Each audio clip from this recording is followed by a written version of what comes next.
Penerbangan dan artileri operasional taktis dan Angkatan Darat Rusia menyerang personel dan perangkat keras musuh di dekat Agronom, Alexandria, Guyevo, Zazulevka, Zelenislav, Kazachayaloknya, Kolmakov, Lebedevka, Leonidovo, Martinovka, Mahnovka, Melovau, Mirny, Nizhniklin, Nikolayevka, Nikolsky, Novovanovka, Pliohovo, Sverdlikovo, Staraya Sorochina, Sudzha, dan Cherkasko-Porechnoye serta dekat dengan Basovka, Blovody, Zuravka, Miropolye, Pavlovka, dan Yunakovka di wilayah Sumy.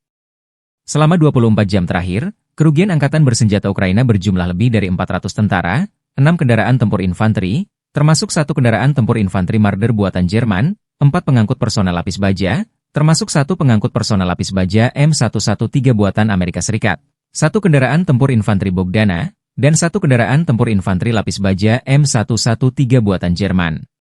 Sistem artileri gerak sendiri, 1 sistem artileri gerak sendiri A-90 buatan Inggris, 1 stasiun peperangan elektronik, dan 20 kendaraan bermotor. 11 prajurit AFU menyerah, demikian keterangan resmi militer Rusia 21 November.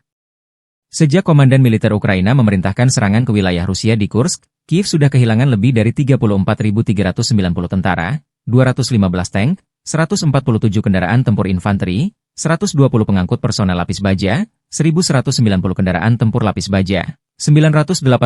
kendaraan bermotor, 296 senjata artileri, 40 peluncur MLRS, termasuk 11 HIMARS dan 6 MLRS buatan Amerika Serikat, 13 peluncur rudal anti pesawat, 7 kendaraan pengangkut muatan, 68 stasiun IU, 13 radar perang anti baterai, 4 radar pertahanan udara, 27 unit teknik dan material lainnya, termasuk 13 kendaraan penangkal rintangan, 1 kendaraan pembersih ranjau UR-77, 6 kendaraan pemulihan lapis baja, dan 1 kendaraan pos komando.